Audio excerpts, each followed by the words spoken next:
good friend. He will tell us about density matrix RG.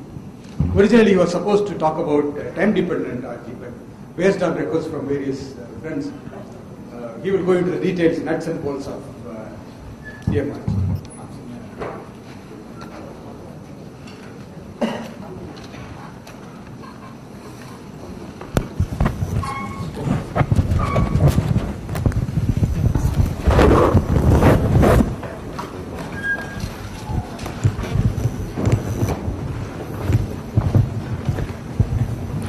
So, thank you very much, Bhaskaran, and also thanks to all the organizing committee, namely Shankar, Mishra, and many others who have been responsible for this meeting and who have invited me to present this talk. I am going to go through very basic DMRG method because Bhaskaran and Vijay asked me about it sometime back, and then they said you can cover the time-dependent RG tomorrow. Day after tomorrow, am I right? Yeah. Okay. So, well, what are the kinds of Hamiltonians that we basically work with? Let me go through first. If you look at the tight binding Hamiltonian, this is the tight binding Hamiltonian. Supposing I introduce electron-electron interactions between the orbitals over which these creation and annihilation operators are defined, then I allow a full Hamiltonian, which is the tight binding Hamiltonian plus the interaction part. IJKL are the two electron integrals. I have written them in a slightly unusual form, which is actually the chemist's way of writing the two electron integrals, which is density repulsions. So electron 1 is in the charge cloud, overlap charge cloud of orbitals I and J. Electron 2 is in the overlap charge cloud of K and L, and then there is an interaction between them. But of course, this Hamiltonian is also very difficult to deal with. So people in chemistry made what was called the zero differential overlap approximation. In this approximation, they said that because you are looking at an overlap charge cloud of two orbitals here and two orbitals here, and because you are only dealing with one orbital per side, that is, there is only one orbital on site I and one orbital on site J, then unless the electron 1 is sitting in the charge density at a particular site and the electron 2 is on another site, the electron repulsion integral is 0. So in other words, IJKL is nothing but IJKL delta IJ delta KL. If you do this, and then you also, of course, physicists went one step further and they said that the interactions are screened out by the electrons in metals, because metals have very short d/Huckel screening length, and because of the short d/Huckel screening length, electrons will feel repulsion only when they sit on the same site, and otherwise they don't feel any repulsion. So they said that we will throw out all the integrals IIJJ for I not equal to J, and then you get your Hubbard model. And of course, in the large limit of the Hubbard model, you get your Heisenberg, Spinhoff-Heisenberg model, and so forth. And chemists, of course, always deal with semiconductors, organic semiconductors, which are organic polymers. So they don't want to throw out all these IIJJ terms. Instead, they parameterized the repulsion integrals, which are this one, which are these integrals IIJJ. Instead of throwing it out, they parameterized it using what are called two different kinds of parameterizations. One is called the Ono parameterization and the other is the Matagon-Nishimoto parameterization. This is the one that is used widely, and so you get the Parzer-Parr-Pople Hamiltonian, which is actually a Hubbard model plus intersite density interactions. And you also introduce a local chemical potential so that the site is neutral when it has got Zi number of electrons.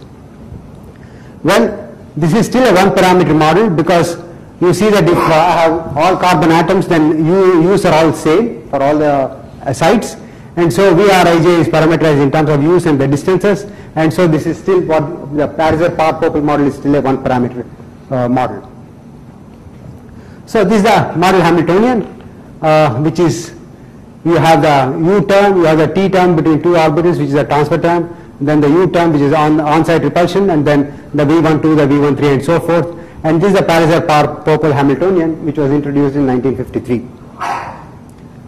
Well, if one wants to do exact diagonalization methods, Sukhvinder already told us that you are going to be having a d to the power n kind of a problem. That is, if you are dealing with fermions, then the Fock space scales as 4 raised to the power n, where n is the number of sites. if you are dealing with spin-off objects, then it goes as 2 to the power n, where n is the number of sides. So even though the models conserve the total S and MS, the Hilbert space of these models is extremely large. Okay, and even when you use total spin conservation for a 14-side problem, the number of singlets is 2.76 million, and when you go to a 16-side 16-electron problem, the number of singlets is like 34.7 million. So it's actually extremely difficult to do these calculations for very long systems. So I think the present day limit would be probably 18 sides, 18 electron system with all symmetries possible. Then probably you can, breaking your back, you can do the calculations. So ED methods are really not good for systems where you cannot do the extrapolations. See, usually what people do in these exact diagonalization techniques is that they calculate energy per site, or they calculate the optical gap or whatever, and then try to extrapolate it as a function of inverse function of the chain length, and then extract the thermodynamic limit information. But if you are looking at polymers like which are called polyparaphenylene vinylines, which has got 8 sites per unit cell, then you can only do the extrapolation over 2 unit cells, and it doesn't make any sense. So that is the reason why you cannot do these calculations using the exact diagonalization methods, and polyene problem has been beaten to death, which is actually 2 carbon atoms per unit cell. So you can actually do the calculations for about 8 to 9 unit cells and get extrapolated data which are reliable. But you cannot do that for real polymers which are important in organic electronics. So that is the reason why you have to go for other kinds of methods, and ED methods provide excellent check on approximate methods. So they are not useless, because you can always fall back on the exact diagonalization methods and see how good your calculations are, approximations are. Well, approximate methods are many. In the chemistry literature, one of the most used approximation method is what's called the restricted CI method. So you have got the Hartree-Fock Slater determinant, which is a starting point, and then you create particle hole excitations around this. So if you create a single particle hole excitation, you call it singlet configuration interaction. You can create 2 particle hole excitations and 3 particle hole and so forth. So people do SDCI methods. The problem with SDCI methods or restricted CI methods is that it is not size extensive. So because it is not size extensive, you cannot do extrapolation of quantities to the thermodynamic limit. Then there are other size extensive methods like coupled cluster methods, which have not been widely used in the context of these model Hamiltonians, and also they are quite complicated to use. So that's why it's not become very popular, but still in the nowadays you do see coupled cluster methods actually bundled into various kinds of quantum chemistry packages. Then you have the quantum Monte Carlo methods. Quantum Monte Carlo methods for fermions, particularly if you are going into higher dimensions or longer range interaction, longer range transfers, and if you are also away from half filling, you have got all these sign problems, and because of that you cannot do the quantum Monte Carlo methods. And even with quantum Monte Carlo methods, getting information about excited states is very difficult, because if you want to do that, then there are tricks, but again pretty expensive and difficult. So then you have the renormalization group methods, which are the energy eigenvalues. There are 2 kinds of renormalization group methods. The numerical RG method, which was based on the energy eigenvalues, and the other one is a density matrix eigenvalue based methods. So this is something that Miles spoke about in the morning. So supposing you want to do a renormalization group method, supposing I take 2 boxes of length L by 2, and from the eigenstates of the 2 boxes of length L by 2, I want to construct the eigenstate, the ground state eigenstate of the box of length L. You see that if I have 2 eigenstates like this, then there is no way I can get rid of the node at this point, so I will never converge onto this one, but actually I will converge to the first excited state. So that is the reason why you cannot do an energy based methods, and this has proved to be actually in quantum systems. People tried it, Chewy and Bray tried it in the late 70s or early 80s for spin chains, and then it turned out to be giving you very bad errors of about 5% for the this ground state energy per site for the spin half Heisenberg model. So that's the reason why you cannot do these kinds of things. But on the other hand, you want to do density matrix based methods. Well, density matrix based methods are not new to chemistry, because one of the things that the chemists used to do was take the 1 particle density matrix and get the eigenstates of the 1 particle density matrix. The 1 particle density matrix eigenstates are called natural orbitals. So you keep all those natural orbitals which have large density, and then construct your Slater determinants around these natural orbitals, and then do a configuration interaction calculation, in which case you would get a large part of the correlation energy is regained in your calculation. So density matrix method was quite well known, but it was not tied to, In the first place, how do they get the density matrix? you see, you start with a Hartree-Fock, and then do a, either a Myler-Placet perturbation theory or CI. You get your eigenstate.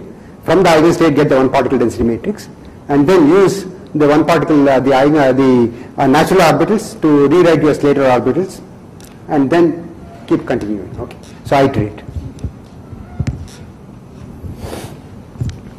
Of course, this does not have the RG component. The way density matrix renormalization group method is different from this natural orbital basis is in two very important ways. One, you are not looking at just one particle density matrices, but many particle density matrices, and you use the eigenstates of many particle density matrices to span the Fock space of your system block.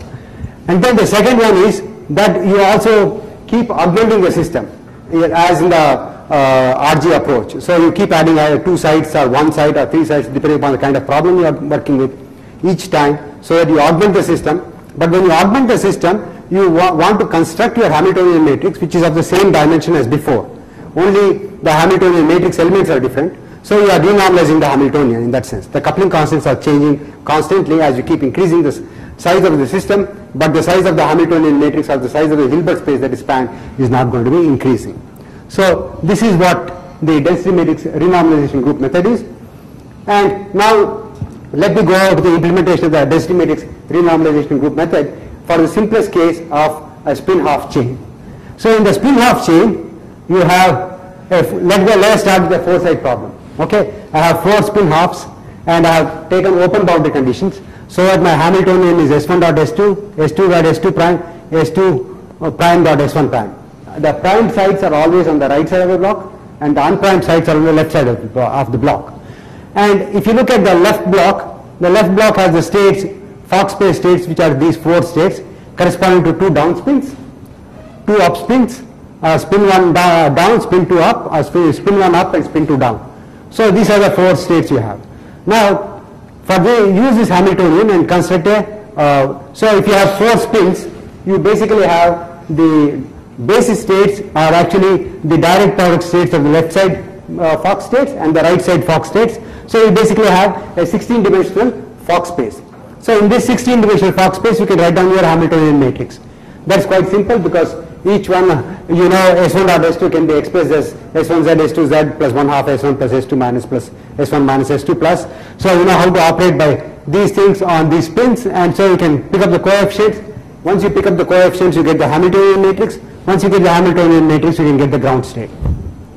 And the ground state can actually be written as sum over the left block states and the right block states times a coefficient C, which depends upon the left and the right block states, times a direct product of the left state and the right state Fock space states. Okay, so this is very easy. So basically, this will have, like, if I am looking at MS equal to 0 state, then it could have up down times down up, or up up times down down with a certain coefficient here. So the eigenstate is very easy to obtain. So it's only a 16 by 16 matrix.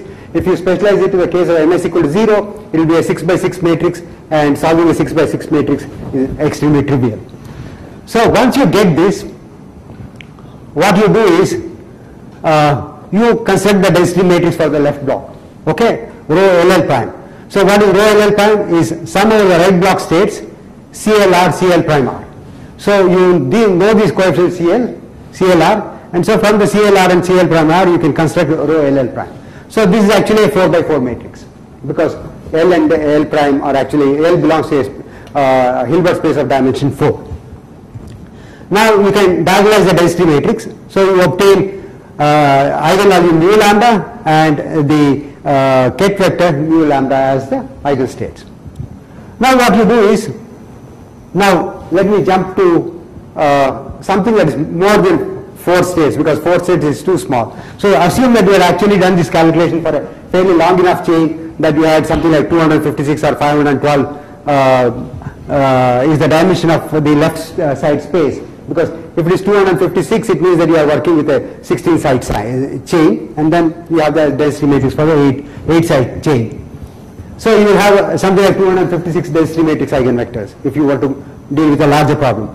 And now what you want to do is you want to construct a renormalization matrix OL which truncates based on from the 256 dimensional space to, let us say, a 128 dimensional space, which means you only keep 128 dominant eigenvectors of the density matrix. So you order your density matrix eigenvalues in a decreasing order, keep the first 128, and the first 128, the eigenvectors corresponding to the first 128 eigenvalues is what will be used in the construction of the renormalization matrix OL, and these are all nothing but the column vectors. Mu1 is the column vector which is 256 elements are there, mu2 is another 256 element, and mu128 is also having 256 elements in the column.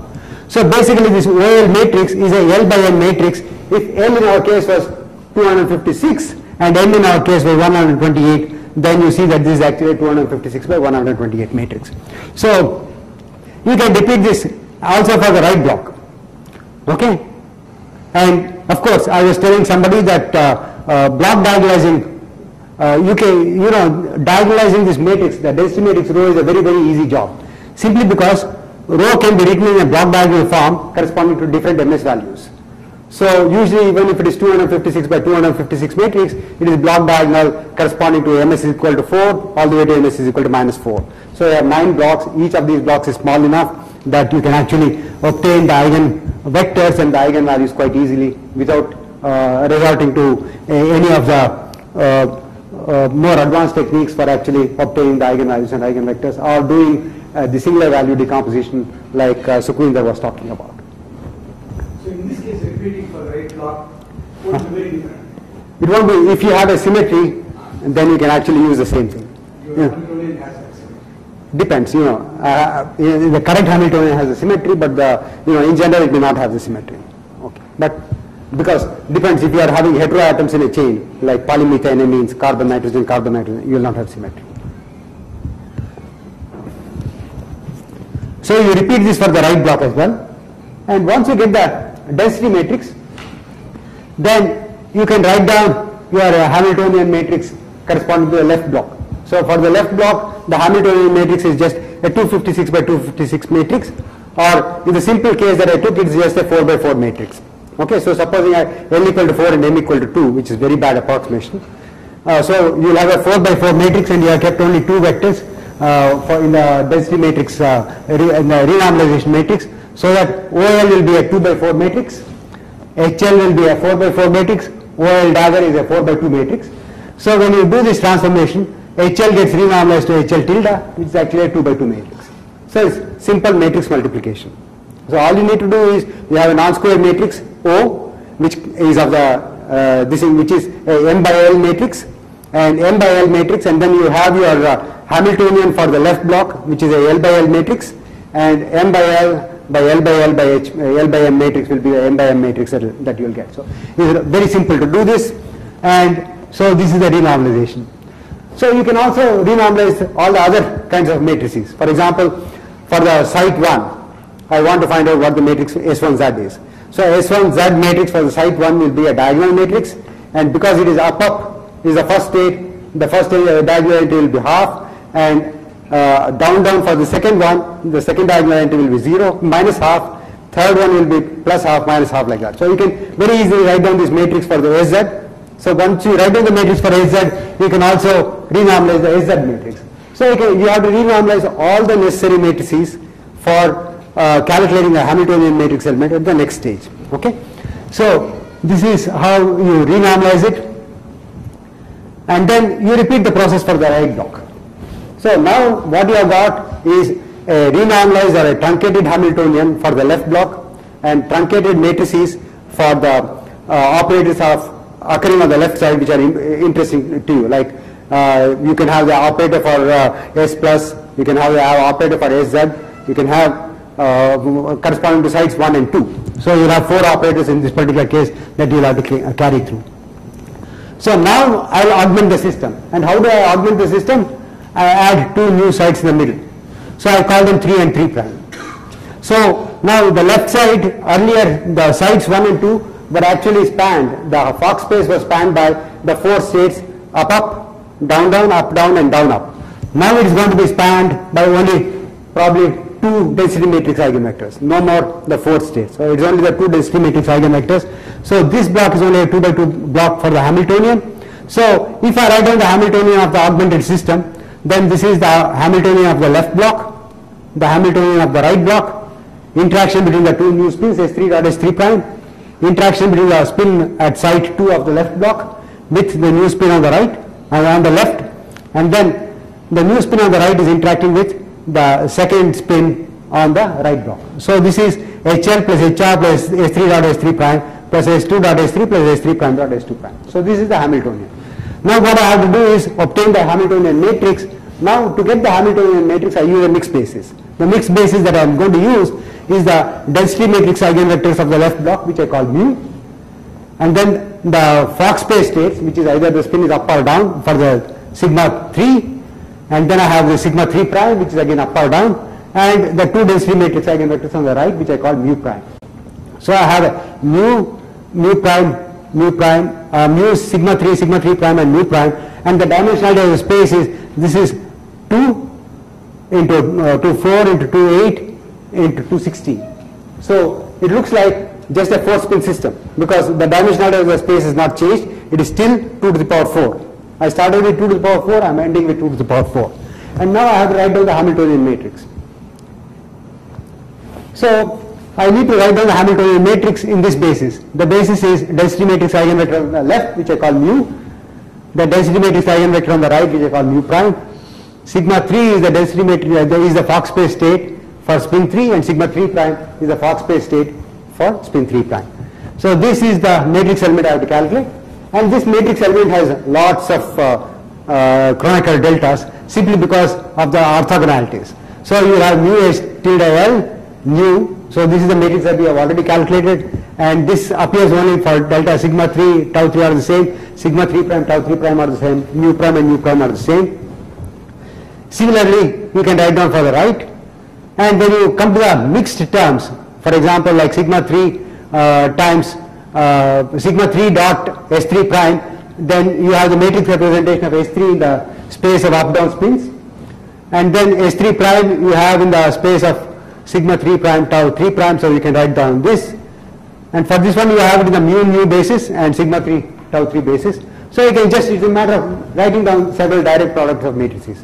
So it's simple direct product of matrices, and you can get your Hamiltonian matrix.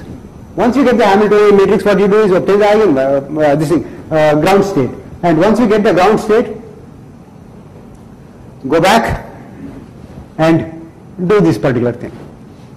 So when you do this, you get the density matrix now not in terms of rho L and L prime, but rho L sigma 3, rho L prime tau 3. Okay, so that is the basis in which I will get the density matrix eigenvector, because the left part now is actually a combination of the old density matrix of the two-side problem multiplied direct product into the spin states of the new spin. So this is actually the one that gives you L will be actually mu times sigma 3, and L prime will be mu times tau 3. Okay, so this is the one that actually gives you this three arms for your tensor. One is mu, the other is nu, and the third one is actually sigma 3.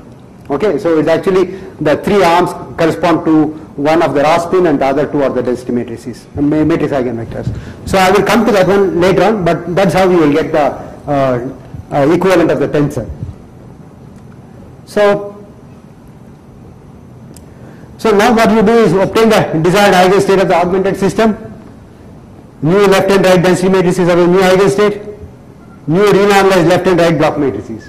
Okay, the Hamiltonian, the spin states, everything you can renormalize and obtain the new renormalized matrices. And once you have got all these renormalized matrices, you are ready to add 2 more sites. So you can go to the 8-side problem. The 8-side problem again has the same dimensionality. So the dimensionality of the matrix will always be 4m squared because I am dealing with a spin-half problem and I am adding two sides at a time. And the dimensionality of the number of density matrix eigenvectors I have retained is m. Okay? So it's a m by this thing. The density matrix eigenvectors are m in number, and the Hilbert space of the Hamiltonian is 4m squared. Two questions. Yeah. So first is what you're saying is and what Miles mentioned this morning. I'm trying to connect the two. So he was saying that the eigenvalues of this density matrix will be falling in some way, and you need to make sure that they fall fast enough so that within 2 or 3 they're essentially zero. So if you keep 8 or 4 or whatever is your favorite number, you may miss out on some of the higher eigenvalues. Correct. So that's the reason why you have to do calculations for different cutoffs. Okay. So usually when you do a cutoff calculation, serious calculation, you do calculation for different cutoffs and then find out which is a satisfactory cutoff, beyond which either the neglected density is very small, or if you have some exact calculations to compare against, then all your energies are within the error bars that you are happy with. Okay, so usually one keeps cutoffs of nowadays 1000 is not very uncommon. Okay, n of 1000. Then I have a second question. Yeah, please. So you took two pieces like this. This was a free and this was a free. I mean, nothing on the other side. You added two sides here. So instead of to neglect or to get rid of these end effects, why don't you think of a geometry like this and one here and one here? Yeah, that's what I have done for cyclic boundary conditions. It works very well. This is something that we did because we were working with molecules, particularly having 6-membered rings and all that. And in order to build it up, we had to go through a different algorithm. And at that time we discovered that if you do a cyclic boundary condition, it's always better to think of it as two leg ladders joined at the ends, and then you keep adding two new sides. Okay, and that's something that I'll talk about. For cyclic boundary conditions, that's the best way of going about, because otherwise it is error prone.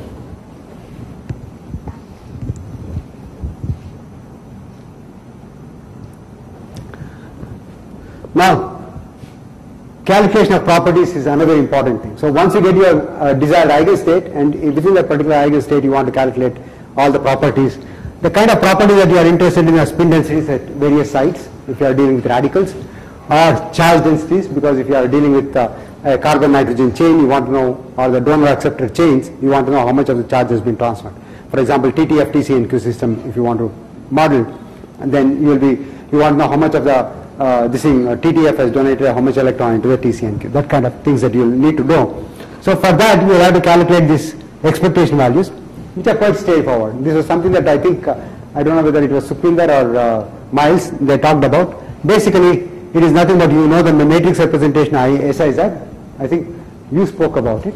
So all you do is you have your matrix representation of the SIZ operated on the mu basis, and the expectation value is nothing but C mu sigma sigma prime mu prime, C mu sigma sigma prime mu prime, so that it is actually a summation over all the states, but making use of the fact that you have the chronicle deltas between the states on the left and the right.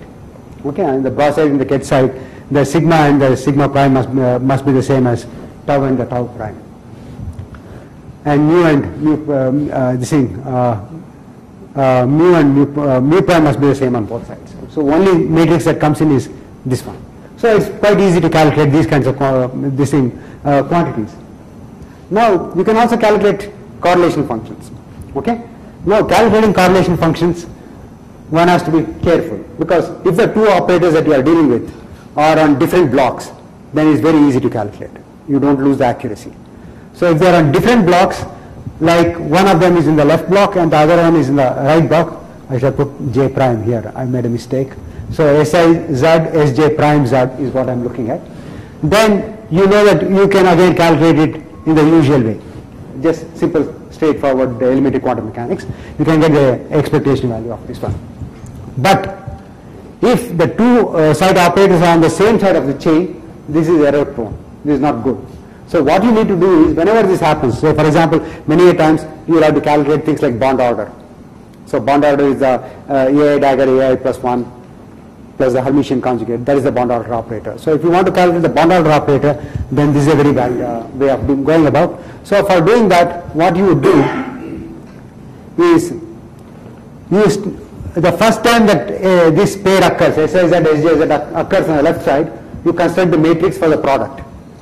And you keep renormalizing the matrix, the product matrix every time. So you deal with it as if it is a single matrix and then keep renormalizing it, and then you calculate the expectation value. So this is very important, because if you want to calculate correlation functions, if you do a brute force correlation function calculation where even for the same block you have taken just the product of the matrices SIZ and the matrix SJZ and then try to contract it, then you will be having large errors. So in order to avoid the errors, you will have to actually do this renormalization of the product matrix. And this renormalization of the product matrix is the one that actually creates a lot of problem, particularly when you want to calculate correlation functions and obtain structure factors and so forth.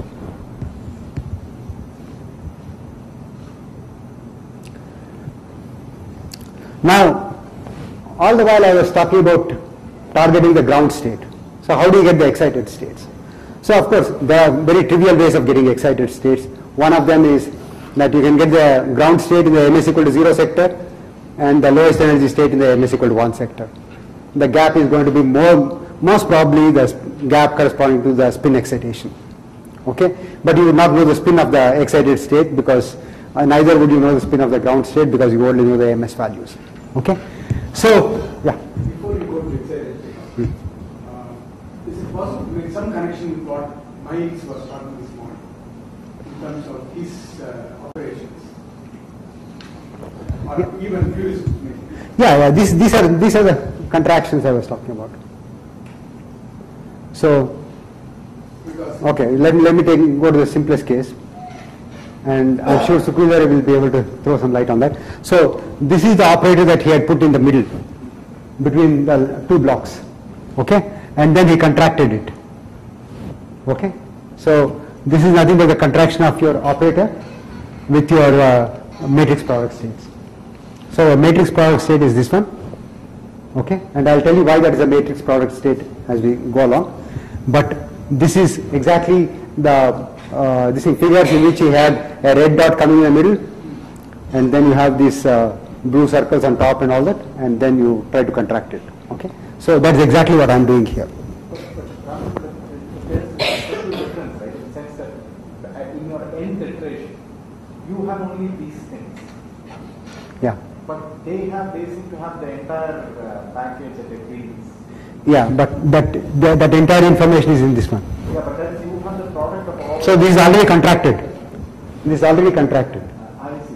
So if I want some information, some correlating function between this side and the one that I have On the other side. So that's right. So you have so that's what I'm trying to say. So you have one matrix on the left, one matrix on the right. So you are contracting one matrix from the left side, which involves mu and nu, and another one on the right side which involves mu prime and nu prime. Okay, so it just that you put two dots on the two different sides, which again he showed. So and he was contracting it, and then and the whole entire information about his matrix product states is buried in here. Okay, this is actually after contracting the matrix product states is what you would get these coefficients. If you want to, the product of all the in Miles' language. in Miles' language, all 1, 2, 3 up to all the left block times the mu1 of the sigma and the sigma prime, and then the product of all the matrices on the right block. Okay, and that is what gives you these coefficients. So these coefficients also depend on how many times you have done it. For example, to converge to some number. That I am going to talk about. The finite DMRG procedure is different from the infinite DMRG procedure. What you are doing is Infinite DMRG procedure, which is actually more like a toy DMRG. Okay, so it's basically a toy DMRG, and then we'll go to the finite DMRG procedure.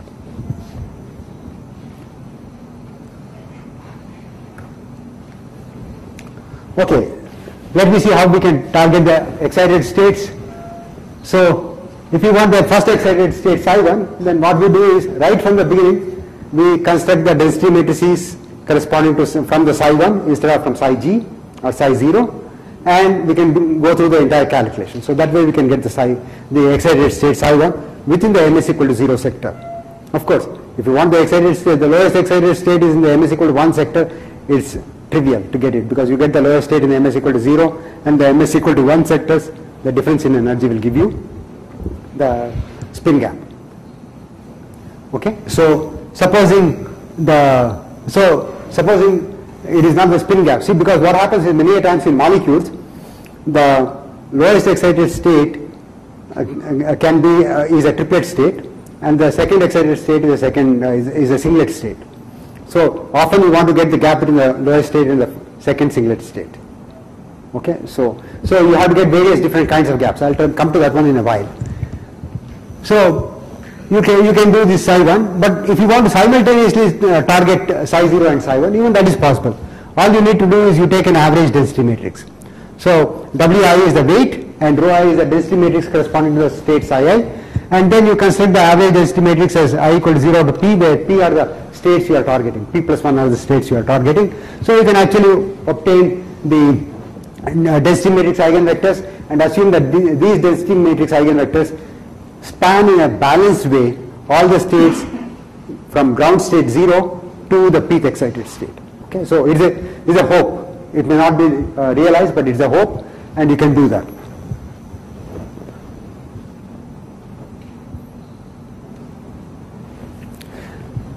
Initially, when Steve White came up with the idea of cyclic boundary conditions, he said the best way of implementing it is put one side here and the new side at the other end, so that you are basically having an interaction which is long bond interaction, if you want to call, only between the state n prime and 1 and state between state n prime and 1. So this will be the longest range interaction, and you will have interaction between n minus 1 and n and n and n minus 1 and 1 prime and n. Okay, so sorry, there will be an interaction between 1 prime and n, and then n prime and 1. So these are the long bonds, because the ones that are, so you can keep constructing your cyclic boundary condition by adding these kinds of sites in this fashion. But the problem is that these kinds of interactions that you introduce are extremely error prone, because if you look at the density matrix corresponding to the operator matrices of the operators corresponding to site 1 prime, it will have undergone many times renormalization. Okay, so you start with 4 sites. To go to the 6 sites, you would have renormalized it once. To go to 8 sites, you would have renormalized it twice. To go to 10 sites, you would have renormalized it thrice, and so forth. So if you go to say 200 sites, you would have already renormalized it almost 100 times, and then this interaction between 1 prime and n prime will be extremely error prone, and that is the reason why this method does not work very well. But on the other hand, if you introduce this method, where I said that you start with a ladder, I have all the left side odd sides are on top and right side odd sides are on bottom, and then I keep introducing sites in the middle, then the longest interactions you have is 5-7 interaction. That's always 2 sites removed. So if the interactions are only 2 sites removed, it is highly accurate. And using this, you can get the spin gap for the spin half Heisenberg system going to 0, because spin half uniform Heisenberg model must have 0 spin gap, and that 0 spin gap you get correct to about 10 to the minus 5, which is pretty good.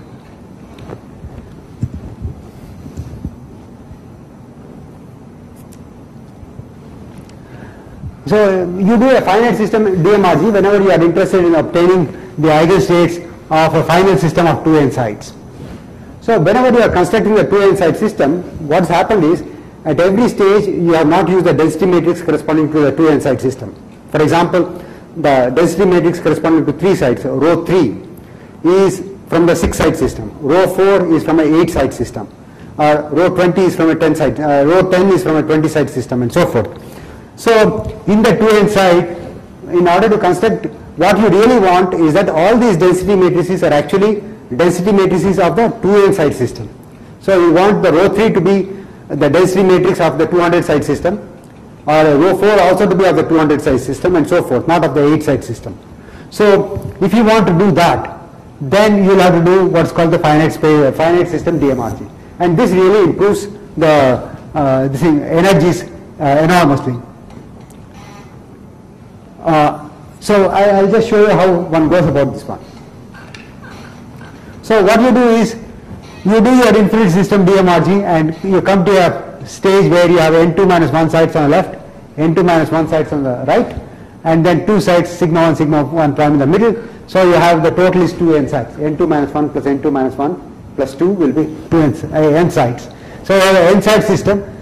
The density matrix of this one is actually rho L n by 2 minus 1, and that one is rho R n by 2 minus 1. Now what you do is, you construct the density matrix corresponding to n side problem, which is incorporate this into the left block and then get the rho n by 2 on the left. Use the old rho n by 2 minus 2 of the right, and then you put 2 new sides to the right, and then you have an n side system, right? So now you do the calculation of this one and get the density matrix for the rho n by 2 minus 2, which is the first iteration density matrix, because you replace the old density matrix that you had for n by 2 minus 2 by the one that you get from here. And you keep doing this. It's almost like a zipper. So it keeps going to the right until you hit only one side on the right, and then you get the new matrix O1 R prime, and then now you zip it back until you come to one side on the left, and then go back again until you have equal number of sides on n2 minus 1 and n2 minus 1 on the left and the right. The density matrices now that you have are actually the first iteration density matrix, not the zeroth iteration density matrix. And these density matrices are more accurate than the density matrices I started with, which are here. So because of that, when I do the calculation of the ground state energy, or the energies and the eigenvalues, they are much more accurate in this particular case. So that's how you do your finite system DMRG. So why is it more accurate? Sorry, why is it more accurate? The more accurate is because, see, what I said was, for example, when I had this density matrix at the first iteration, it was the density matrix of n by 2 minus 2 system, not of a 2n side system, but of a 2n minus 2 side system. Okay? But you really want the density matrix to be of the 2n side system.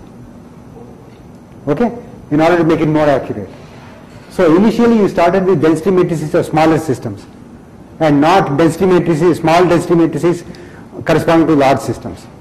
So this is this way of doing it, your first row is some guess of the... Correct. That is the one that he was talking about, psi 0, which was a guess. And then you go to psi 1. So that is exactly what he was talking about, that going the DMRG space from psi 0 to psi 1 to psi 2 and so forth. That nice picture that he had was actually exactly this one. So I guess that means you will run this simulation in the infinite system up to some level. Up to some level. And then you will come and do this zipping back and forth until you are satisfied. Usually it doesn't take more than 2-3 iterations to converge. And then you say, okay, now I have reasonable numbers, so I can live with it. So, in contrast, directly writing down the matrix product state and then optimizing those matrix elements. But that is also the end result. That's the end result, but that is murderously hard, because supposing I am looking at matrices which are like 200 by 200 matrices, m equal to 200. Then how do I optimize all the 200 matrix elements of all the 200 sites? But suppose I assume translation matrix, I have essentially one matrix. Will it be helpful? Your translation variance implies that you are having a cyclic boundary condition. For example. Okay, for example. Then maybe it will be helpful, but even then you will have 4,000 parameters. 40,000 rather, 200 by 200. So assume all the symmetries and all that, you still will have a large number of parameters. Am I right, Sukhvin? So that is one of the problems.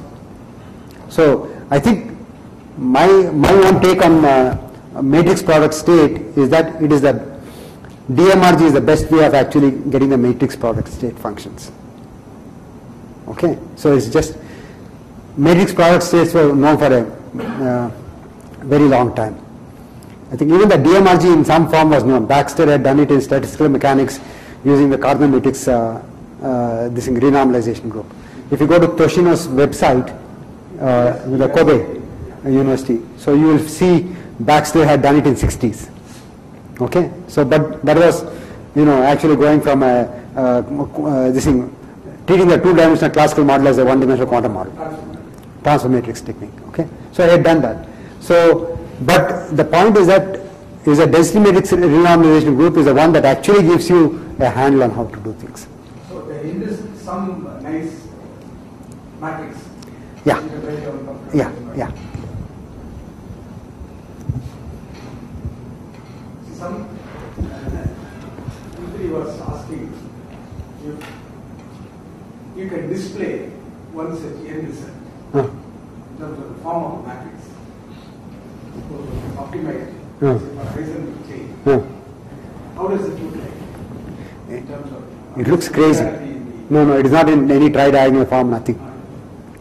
In fact, if you want to get the eigenvalue, you may actually cast it into tridiagonal form using a Lanczos scheme, but that is not greatly accurate. It's better to use a Davidson scheme. So it is not, I mean, it's not, if you look at the matrix elements, it's messy, but it is sparse. The matrix is reasonably sparse, so we use the sparse matrix techniques. Okay, because of so many chronicle deltas, the matrix is really sparse. So you don't have to work with all the with all the zero matrix elements.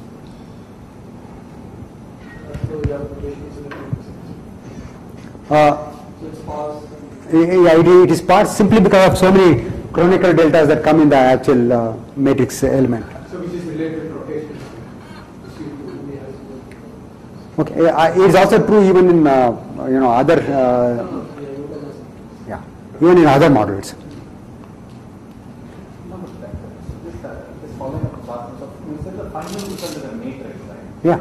So, okay, but one can also... Hamiltonian matrix. that's right, but one can also say it's the ground state wave function, right? Because if I had this n, then if I add these two particles, I'm going to diagonalize. I'm going to get the ground state. Yeah. You get the ground state, no doubt. But what I'm trying to say is that to get the ground state, finally you have to get the Hamiltonian matrix. The entire exercise of renormalization group is to get the Hamiltonian matrix, and with the Hamiltonian matrix elements as coupling constants which are getting renormalized as you keep augmenting the size of the system. Right. So for example, the result has to be displayed. Huh. You could actually display some I don't know, some eigenstate. Some eigenstate. Yeah, but that eigenstate will also be crazy. It's difficult to decipher right from. So that is the reason why you calculate all your correlation functions, expectation values, because eigenstate means nothing to you. Sorry, suppose I take only Heisenberg anti-product chain and then use a good matrix product which I have obtained by DMR. Yeah. What will be the typical bond dimension which will give me good result? Now, what the bond dimension means? Of the matrix, that is, so you have the matrix. Okay, for the Heisenberg system, the truncation M, if you keep 32, then you get ground state energy per site accurate to at least a part per million. See, because the ground state energy per site is what? ln2 minus 1/4, right? So that you get correct to something. So it's 32 by 32 sparse matrix. No, M is 32. Yeah. So 32 squared times 4. That is the size. But then you specialize it to a Hilbert space, saying Ms equal to 0. So you can't a priori say what will be the dimension of the Hamiltonian matrix. You have to actually construct it. Okay? Because each of these density matrix eigenvectors have a Ms value. Okay? Because that is conserved for the density matrix.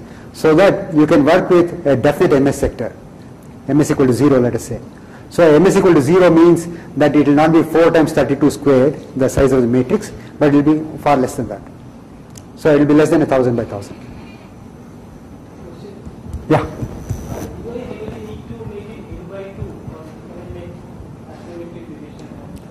No, in this one it is. I'm doing an asymmetric division in between, but then if I want to say I have completed one iteration, then I have to go from there to there. What you're doing in between, can you start from there? Because anyway, What is the advantage? you are visiting both sides, right? Yeah, I'm visiting both sides, but what is the advantage is starting from an arbitrary division, that is starting with 6 sides. Is it equivalent?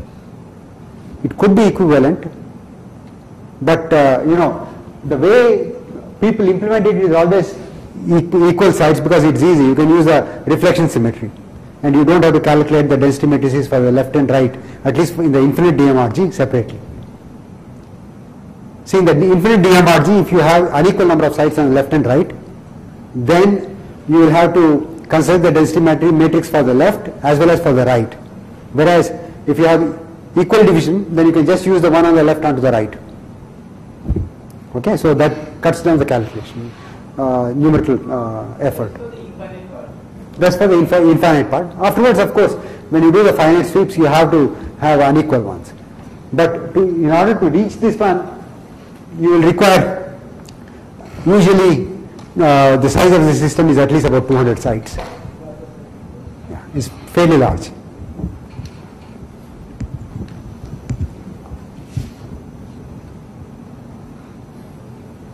So just to recap, the density matrix renormalization group technique involves iteratively building a large system starting from a small system. Eigenstates of superblock consisting of system and surroundings is used to build density matrices of the system.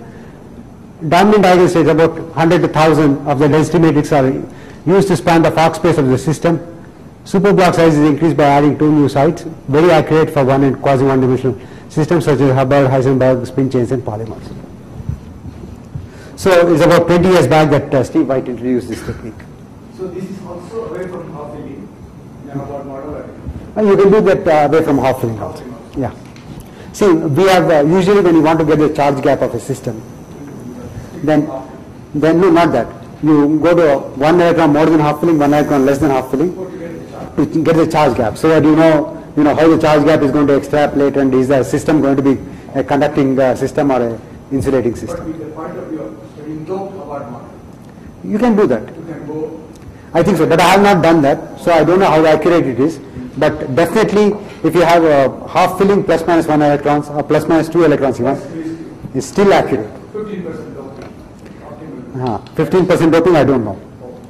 No, exactly the same question. So if I have 15% doping, so then how will I construct the states? You'll have to construct 15% doping in different ways. That is, initially, sometimes you add 1 electron, sometimes you add 2 electrons. The number of electrons that you add into the system, as you keep increasing the number of sites, need not be equal to the number of sites. Okay? So, and there are different paths by which you can construct, and you have to find out which is the best path. Or introduce chemical potential and tune it as a parameter. Problem. But then the deferred space is much bigger. Because then you are going to work with the Fock space. Yeah. So, but what we do is usually, you have to, it's a trial and error method, because you have to find out whether you are going to add 2 sites and 3 electrons or 2 sites and 1 electron or something of that kind. So it's a matter of, you keep adjusting it, because we do come across that kind of things in some cases.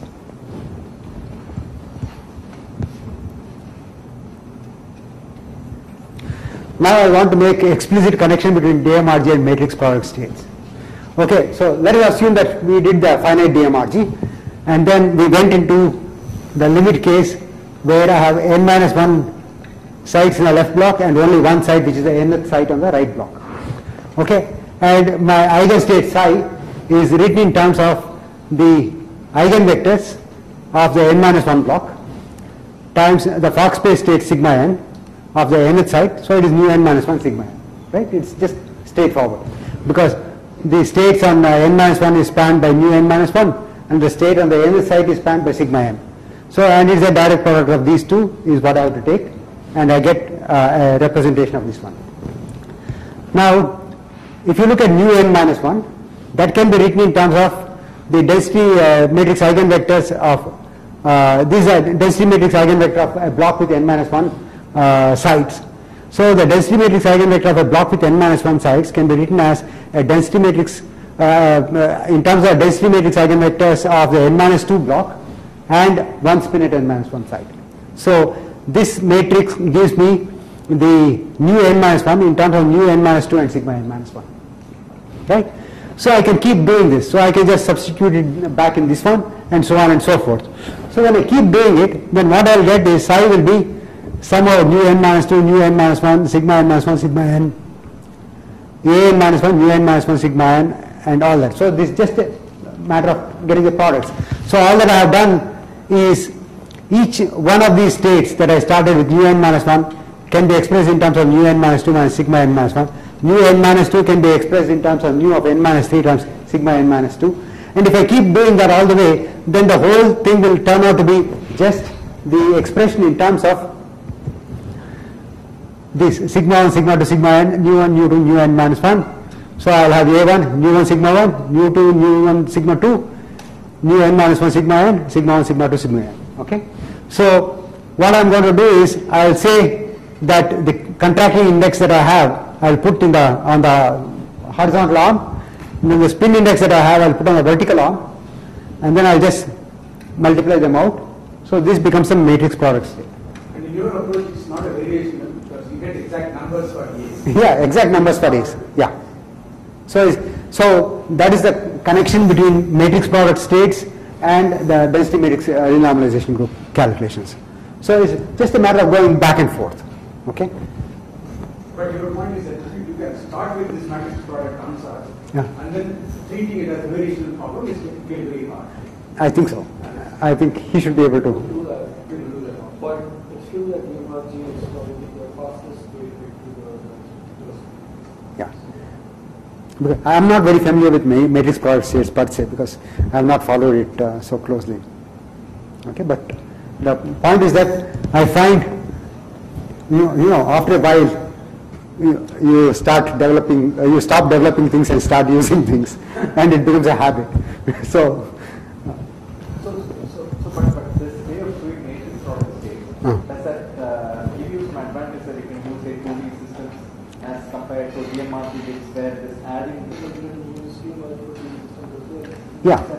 yeah, but the point is that both of them suffer from the same problem. See, if you are trying to, is basically the entanglement entropy problem. Okay, if the entanglement entropy is not a constant, then your n, that is a density matrix cutoff that you are going to keep, cannot be a constant. It has to keep increasing the system size because n, the DMRG cutoff, goes as e to the power s, where s is the entropy of the entanglement entropy. And entanglement entropy is a constant only in one-dimensional system because when you cut it, you only have two dangling bonds.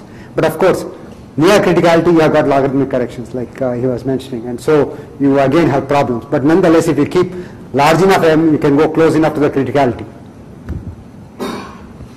Sorry, Ramesh. Yeah. Suppose I am trying to solve the ground state problem. Periodic boundary condition. Then this formally all these A's will be identical. Yeah, they should be, no? So how will you see it in your analysis? Because then you could stop there in one step. I don't know. I mean, like, The way you are motivated. see, because I have never put my DMRG wave function that I've got back into the matrix product states and looked at the matrices. So because I have to do it backwards, no? Like what I, That's what you are yeah. saying. So I have not done that. So I don't know exactly how the matrices will look, but he must be having an idea in that. They are the same. So, but whether I will get the same, I may be getting the same, correct to some numerical accuracy. No, but I thought the question was by making them same a priori. Even then you have a large number of parameters. Because if you are dealing with a 200 by 200, 200 is the cutoff that you have used for density matrix, or chi that you use, then you are going to be having 40,000 parameters. So there must be some systematic way of actually changing them. So some of your symmetries, do they also get reflected in these things? Should get reflected, but because when we calculate properties, the properties reflect that, which means the wave function does have that. We also impose any symmetries. We also impose the symmetries, but I'll talk about it a little bit later. I impose the symmetries.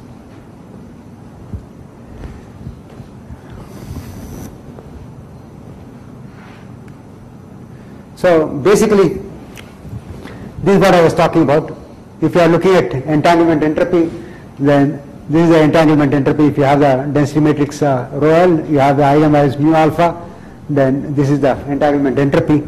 And this area law says that area between system and then this thing says that the entropy increases with the area between the system and the environment. Okay, and the DMRG cutoff depends upon, exponentially depends upon the entropy, and because the entropy keeps increasing with the area between the system and the surroundings, you will find that in two-dimensional systems it's difficult. 2 and 3-dimensional systems it's difficult to do a DMRG with constant m. But on the other hand, in the one-dimensional system, the area between the system and the surroundings is exactly one side or two sides, whatever it is. So because of that, the entropy is always a constant, and it works. Okay. And in fact, we also showed the question is DMRG, if you have longer range interactions in DMRG, that is long range transfers, then long range transfers are equivalent to higher dimensionality. So your DMRG should not work. But in the Palliser-Power-Pople model, the transfer terms are not long range, but the interaction terms are long range. And the interactions are only diagonal interactions, interactions between charge densities and charge densities on two different sides. So in that case, we have found that DMRG works, but we wanted to know why DMRG works even in the case of a Palliser-Power-Pople model.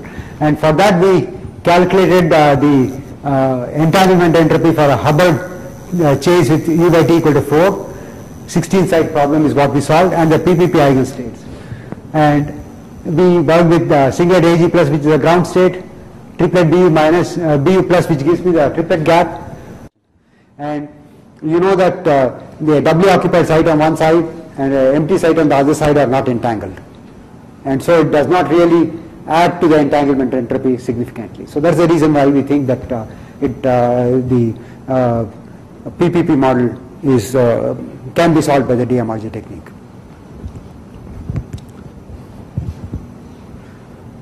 Bhaskaran, I can go into various things, but you can tell me when you want me to stop. I will stop.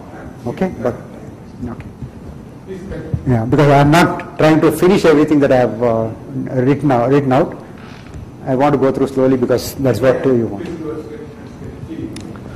Okay. Now I will talk a little bit about our own work on the symmetrized DMRG method. And the question is, why do we need to exploit symmetries? To go back, you have a number for this entropy, Hubbard model. Yeah. Is it anything related to that what we know in terms of Hubbard model?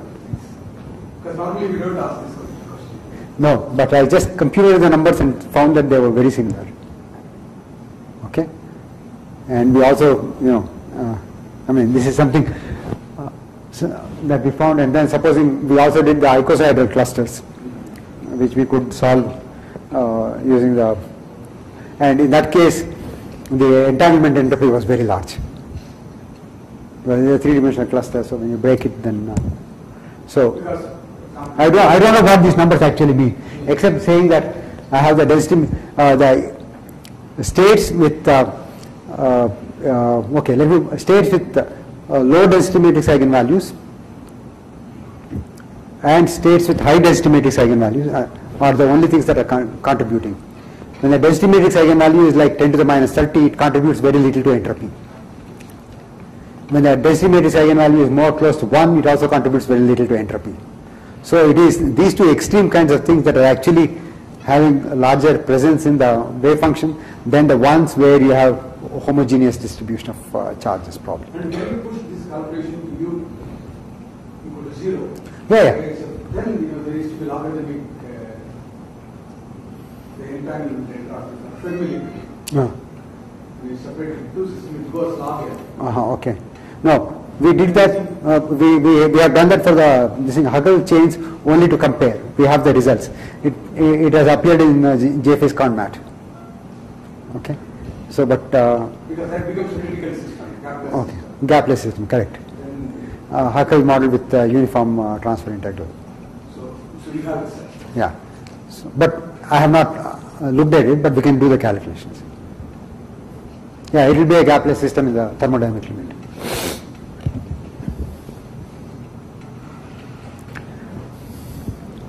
Okay, so our main interest in density matrix renormalization group was to be able to apply it to conjugated polymers, because conjugated polymers are extremely important systems from the point of view of organic electronics.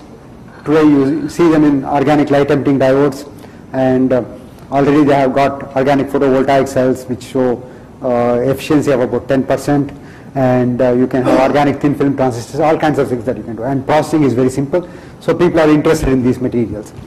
And for that reason, we were actually looking at methods to study these things, and DMRG was probably the ideal method for studying these things. But of course, when you are looking at polymers, the important states are not just the ground state, but the lowest dipole excited state, because that is going to tell you whether a polymer is going to be fluorescent or what is the kind of intensities that you will have when the polymer starts luminescing. And you also need to know the lowest triplet state, because nowadays it's very important, particularly in the context of multi-exciton generation in the photovoltaic cells, organic photovoltaic devices. And then the lowest 2 photon state, because the lowest 2 photon state and the relative ordering of these two states, 1 BU state and the 2 AG state, is extremely important to know whether a polymer is going to be fluorescent or not. If 1 BU state is the lowest state, then the polymer is fluorescent. If 2 AG state is lower than 1 BU, polymer is not fluorescent. It follows from a very famous rule in organic photochemistry called the Kasha rule. And then there are also other states like MAG plus, a state with very large transition dipole to 1 BU state, and BU state is a large transition dipole to this MAG plus state and all that. And you cannot do an unsymmetrized thing. You know, like I said that you can target the excited states using the DMRG, the regular DMRG. That is not useful, because depending upon the system size, the 1 BU state could be the 10th state or the 24th state or the 86th state. It is impossible to predict. It also depends upon the correlation strength. So it's What do you mean the unsymmetrized method?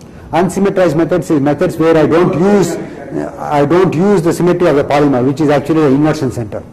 Oh, Okay, spatial symmetry, or I don't use the electron hole symmetry, which is exists.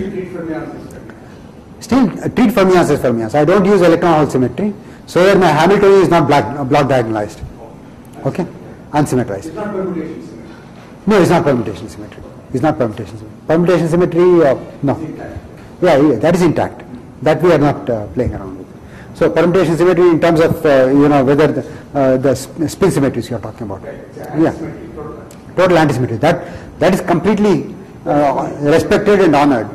Okay, completely, because the matrices that you are going to write down for the creation and annihilation operators in the DMRG basis takes care of the fact that the renormalized operators are also fermionic operators.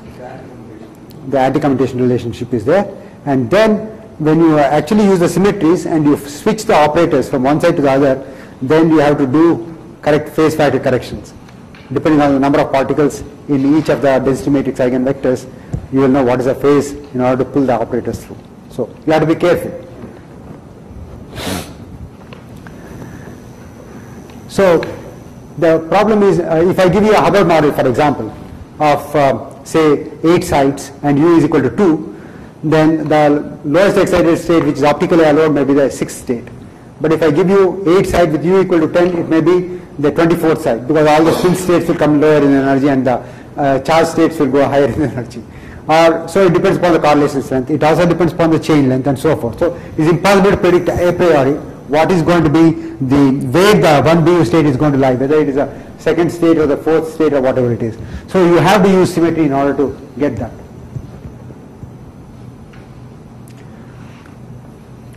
So the kind of symmetries that the polymers have are when all the sites are equivalent and the system is bipartite like a polymer, then you have charge conjugation or electron hole symmetry, or it is also called the alternancy symmetry in chemistry, or it is also called the pairing symmetry or the alternancy symmetry in chemistry. Both terms are used.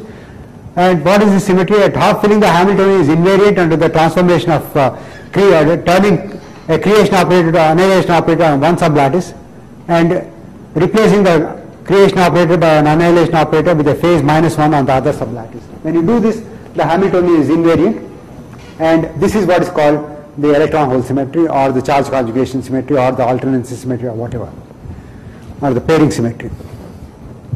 And this is true only when you have a bipartite lattice. When you have a bipartite lattice and when all the sites are equivalent. Okay, in an infinite system all the sites are equal. So what does this do? So this bipartite symmetry, when you look at spaces which are even under this symmetry or odd under this symmetry, you have the following.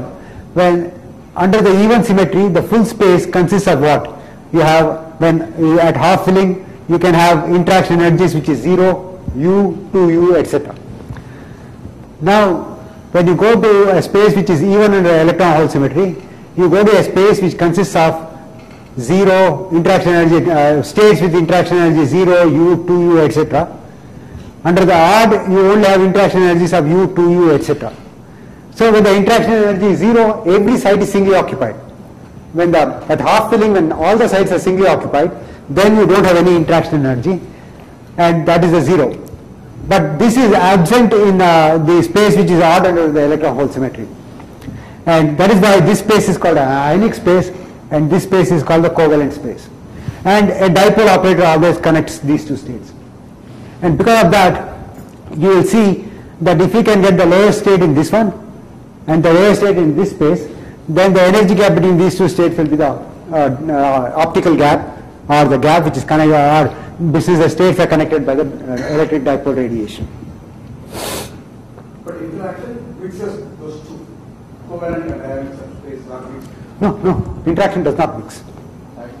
No, electron hole symmetry is there whether you have interaction or no. And think of super exchange. You go from two singly occupied site to a doubly occupied site and then come back. Yeah. That's great. See, that's how super exchange happens. So that's right. When the super exchange happens like that, then you are only in the covalent space.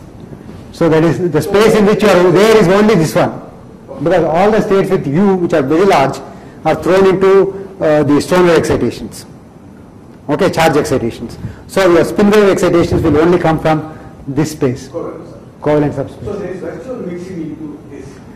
So there is a mixing of 0, U, 2U, etc. in this space, and there is also a mixing of U, 2U, etc. in this space. But the 0 won't come into this space. The covalent states won't come into this space. So that is why covalent space is the one that contains, in addition to ionic states, the covalent states. Whereas ionic space does not contain any covalent states. So that is the definition.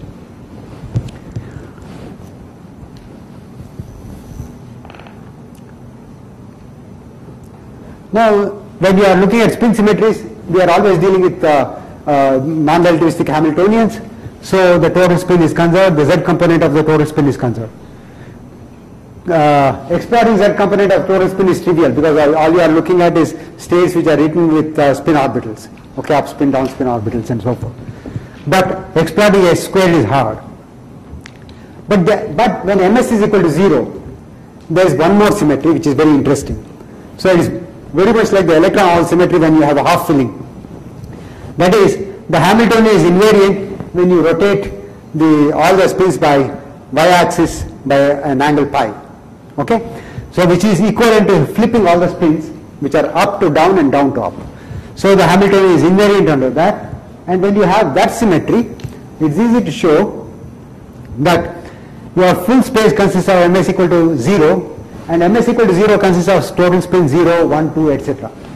Now, under spin inversion, even space only consists of 0, 2, 4, and the odd space consists only of total spin 1, 3, 5. So if you are targeting the singlet ground state, you are not going to have any problem with the triplet, which will be the lowest excited state.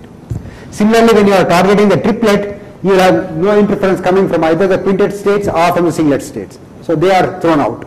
Okay? So that is why this particular symmetry is also extremely useful.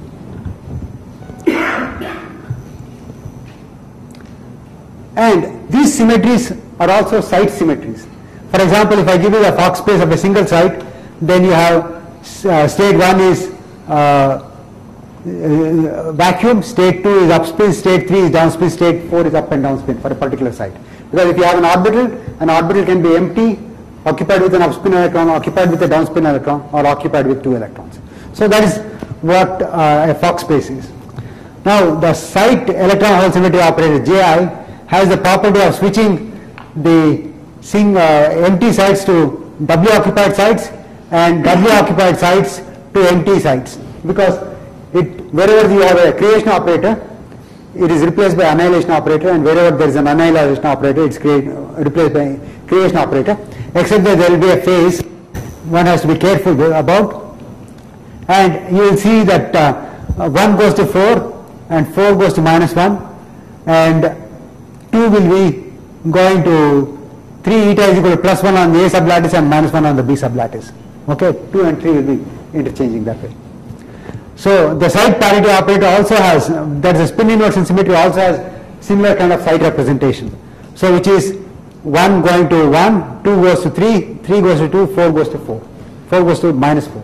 There's alpha beta goes to minus beta alpha, and alpha goes to beta, beta goes to alpha, and empty remains empty. Sorry, 5 minutes, you can wait. Yeah, okay.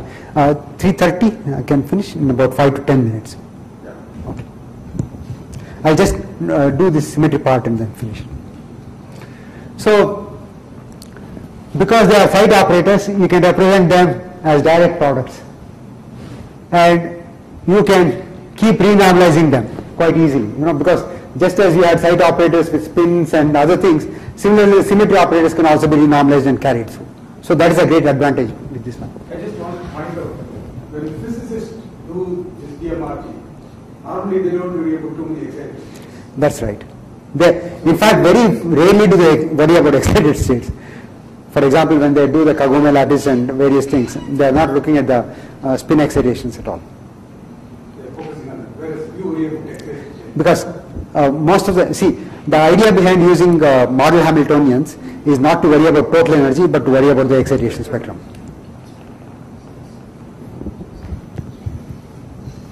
So when you come to C2 symmetry, this does not have a side representation, because C2 symmetry is left going to right and right going to left, so it's just kind of an inversion. So, but nonetheless, the C2 symmetry can be represented by this one. Mu sigma sigma prime mu prime going to mu prime sigma mu, but then there is a phase factor, because it depends upon the number of electrons that are there in the states mu prime and sigma prime. So that phase factor you can write down, and you can get a matrix representation of C2 in the base of mu sigma prime mu prime, and you can also get the matrix representation of J and P in this mu sigma prime basis. Okay, so it is just a direct product of all these things. So the matrix P can also be obtained. So just as you obtain the Hamiltonian matrix for the blocks, you can obtain the symmetry matrices for the blocks, and just as you obtain the Hamiltonian matrix for the entire system, you can obtain the symmetry matrices for the entire system. So once you have the symmetry matrices for the entire system, then you can do simple group theory. Okay, so you can find out how many times a particular representation is present, rather the projection operator is just given by the irreducible representation character times the symmetry. So this is just the standard projection operator, and the number of times a irreducible representation gamma occurs in the space is just this one. So you know already how many states must be there in the Hamiltonian, which is symmetry adapted. And if you have an unsymmetric Hamiltonian H, then using the projection operators, which are from which, because the projection operators are again square matrices, you will have to throw out all the linearly dependent rows by using either a Gram-Schmidt orthonormalization or by some other clever tricks. Then you can get this operator, which is a transformation operator, the symmetry transformation operator for a particular symmetry gamma. So you can get the symmetrized Hamiltonian is block diagonalized, and you can obtain the energies. You can compute all the properties and so forth. So, for example, checks on a DMRG. This is something that we did in '96, already 16 years old. So it's very old work.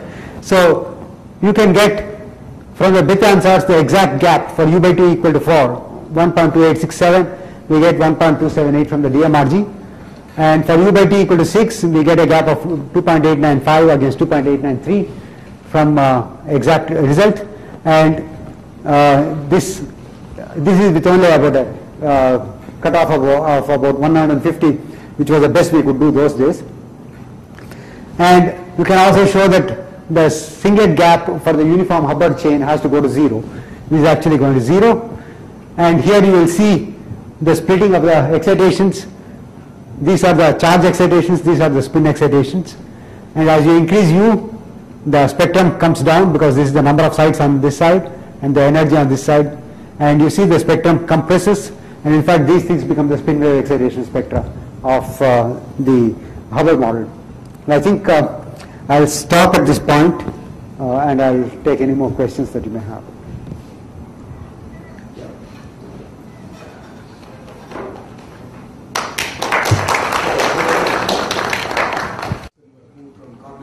Gardner-Chan. Quantum chemists have started using this matrix product state, Benson product state. Yeah. It's a state. See, you have been using this for a long time, but are there new entries in, or is it giving new insights? I think there are people who are interested in it, and Gardner-Chan has tried to do for molecules. But you know, the problem with doing a calculation for water molecules is like doing calculations for DMRG calculations for a very high dimensional systems, because you will have transfer between oxygen orbital with all the hydrogen orbitals, and within the oxygen orbitals there are transfers. Okay, when you write down the Hamiltonian. Does it mean that somehow quantum entanglement, which we normally don't talk about in chemistry, is in fact playing a role? Yeah, chemical systems are highly entangled systems usually. So, but we always thought that they stop at the level of bonding and they don't come out. But are you saying that determining? I think per se chemists are not so much worried about the entanglement aspect of the quantum states in molecules. But when you want to actually do a DMRG calculation for molecules, this is the one that actually comes in the way of doing a DMRG calculation, because the quantum chemical states, the states of molecules are highly entangled.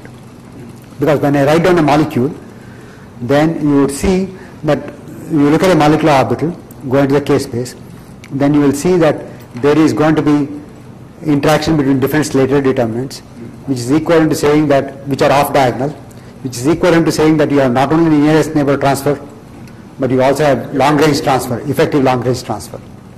So once you have effective long range transfers, then the system becomes multidimensional. So the normal feeling that one has that if the system is gapped, is a good gap, quantum mechanics is not very important perhaps, it's not good. Is that what you are saying? Yeah, I think chemical systems, molecules are quantum mechanical because they are very small. Okay? But where will it show up? This The entanglement. property. I'm guessing like if there is a chemical reaction, you may get some unexpected results. No, Hidden. usually chemical reaction is a very, very strongly correlated system, and so probably other degrees of freedom get integrated out. See, because when the chemical reaction is happening, a bond is going to break. When the bond breaks, the transfer integral is going to 0. So U by T becomes very large. So when U by T becomes very large for that particular bond, then probably you can ignore the correlations on the other bonds. And so the system becomes basically a very strongly correlated system, which is not correlated probably, which is not entangled. So when you meet a chemistry friend next, I'll tell him that entanglement is important. He will agree. Okay. I don't know if this is, I don't know if I should ask this question now. That's a little more technical question related to the half-filled Hubbard model. Yeah. So in your notation, suppose I had a density matrix whose states were labeled by mu. Yeah. And I add 2 sites. So basically what I'm going to add is I'm going to add a system in which I have to add 2 more electrons. At half filling. At half filling. Correct. So that means these 2 sites will have 4 states. Yeah. 2 the W occupied site 1, but there is also one other state where I can take 2 electrons and put it in the mu states. Correct. So the restriction that you are going to place when you are trying to find out the Hilbert space is that the total number. See, density matrix eigenvectors conserve number of electrons. Okay, so you know the number of electrons in every density matrix eigenvector. Okay, so density matrix eigenvector on the left, let us say I am dealing with a 20 side system. Density matrix eigenvector on the left has 8 electrons.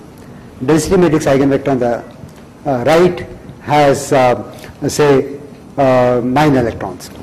Then the 2 sides in between must have 3 electrons. Otherwise you won't have 20 electrons in 20 sides. So you put a restriction. So you always sector it by number, because number of electrons is a good quantum number. So your Hamiltonian can be sectored by total number of electrons. Correct? I got that. Yeah. But you see, when I add these two sides, Yeah. I'm adding 2 more electrons. No. I'm only adding 2 sides, which means I'm adding 4 states on each, but not all of them will give you allowed Hilbert space states. Say for example, if I want 3 electrons, then I must have a state which is occupied by 1 electron on one side and 2 electrons on the other side, or vice versa. And I must also make sure that the ms equal to 0, which means that one side must have either up or down spin. Cannot have both up and down, is not allowed. Okay? So you put the restriction that the total ms, which is ms of the mu plus ms of the sigma site plus ms of the sigma prime plus ms of the mu prime state is equal to 0. Correct. So that is for m is equal to 0 targeting. Similarly, you put the same restriction on number of electrons. Number of electrons at mu plus number of electrons in sigma plus number of electrons in sigma prime plus number of electrons in mu prime is equal to number of sites is equal to number of sites. That's at half filling. But you see, the mu states have only particles with n minus 1 by 2 particles. Right? No. That is the Fock space. The mu sites has particles all the way from 0 to 2n minus 2. They are the Fock state space. Fock state, they are representing the Fock space. Now they are not representing the Hilbert space. Okay, is a many particle states with different number of particles. So every density matrix eigenvector on the left, for example, I am looking at a 20 side problem with 9 sides on the left. The 9 sides on the left, the density matrix eigenvector can have either 0 electrons or 18 electrons or any number. I see. You're doing grand, okay. No, grand canonical only as far as the part is concerned, but the full system you are going to the Hilbert space. So before we close, so since coffee time also will have a discussion, we will come back after 20 minutes, 3:50, and then have formal discussion. And there are several questions, we have noted some of them. So we'll have discussion session going for about an hour and a half.